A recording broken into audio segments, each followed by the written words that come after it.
تلاقيني مع ام ساميه بتاعه الخضار، تلاقيني مع الوزيره، تلاقيني مع حقوق الانسان، تلاقيني مع مستشارين معاهم، لغايه ام ساميه برفع لها القبعه وبعد لها الف سلام. ست مكافحه، دي ملكه مصر، وكل واحده بتجري ورا اولادها وبتشقي وبتكمل رسالتها مع اولادها بعد جوزها. انا بحترمها وبرفع لها القبعه. فاحنا برضو جايبين حاجات كده لناس برضو، ودي ناس حاجات لناس يعني تجارتنا مع الله زي ما انتم عارفين، وانا راكبه عشان اودي الحاجه دي، وان شاء الله دايما في الخير متجمعين.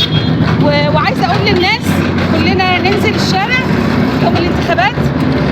استاذه عايزه حضرتك برضو تتكلمي معايا ان احنا كلنا ننزل صوت مصر، كلنا صوت الحياه وصوت مصر.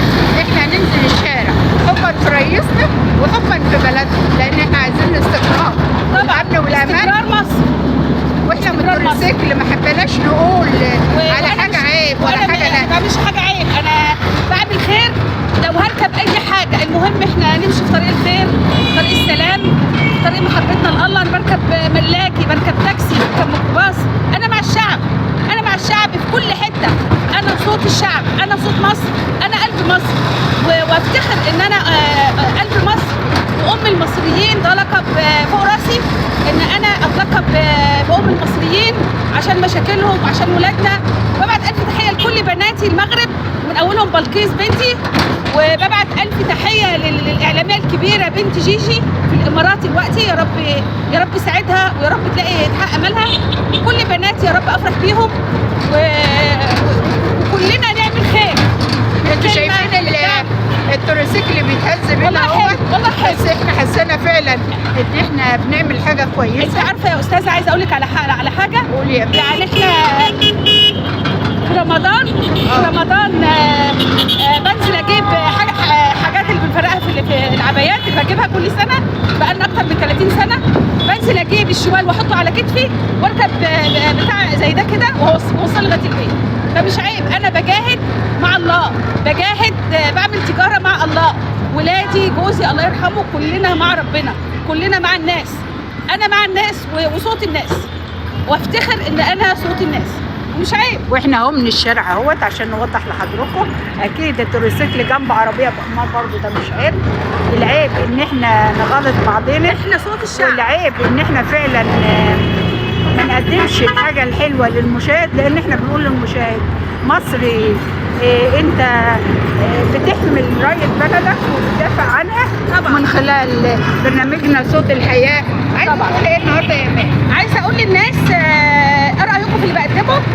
انا عندي صفحات متنوعه، عندي تيك توك، عندي انستجرام، عندي يوتيوب حلو قوي، خشوا اتفرجوا عليه والبرامج اللي بنقدمها. وبقول لبناتي، بنات مصر، اتحملوا يا بنات، الحياه صعبه جدا، مش كل شويه طلاق. احنا الى قد ما تطلقي هتتجوزي مليونير، شتتي عيالك وشتتي بيتك وخربتي بيتك. ارجوكم يا بنات اتحملوا الظروف، لان ولادنا تعبانين، ولادنا بينزلوا يشوفوا مصالحهم، والدنيا صعبه علينا كلنا. فكلنا نتحمل بعض ارجوكم عشان نكمل رسالتنا كأمهات. كملوا رسالتكم كأمهات، بصوا لولادكم، عمروا بيوتكم بالإيمان، بالصبر، بالقناعة. بلاش تقولي زي بنت خالتي، زي مش عارف مين، زي مين. وارجع اقول لاهلي في الارياف ارجوكم نقلل في طلبات الزواج للولد والبنت عشان نسطر بنات مصر. مش مهم تكييف، مش مهم نيش، مش مهم حاجات كتير نجيبها دلوقتي. بعد كده بقى هاتوا، واحنا اهالينا اتجوزوا بايه؟ خدي بالك من الطريق كده صح؟ ايه؟ الطريق كده صح؟ مظبوط. احنا في الطريق اهو، حتى من ركوبنا التورسيكل وبيتهزوا علينا ما احناش عارفين طريق، بس احنا عايزين نقول ان احنا مع المصريين في كل مكان. الايد المصريه حاول تلعب ايد مكافحه، ايد بتعمل الخير من الخير والاهل الخير. كان معايا امان الباس مقدمه البرنامج. كل سنه وانتم طيبين. ورايحين على الترعه وبنقول لها من عند بيتي، بنقول للمصريين ايه؟ كل سنه وطيبين وبالحب الله متجمعين. وعايزاكم تشوفوا شغل الامارات، وانا في سكني في الامارات وحاجات كتير نازله لي. الفيسبوك منزل لي الذكرى بتاعتي لما كنت في الامارات ومصوره حاجات حلوه قوي. خشوا اتفرجوا وشيروا عشان ده بيزعلني جدا.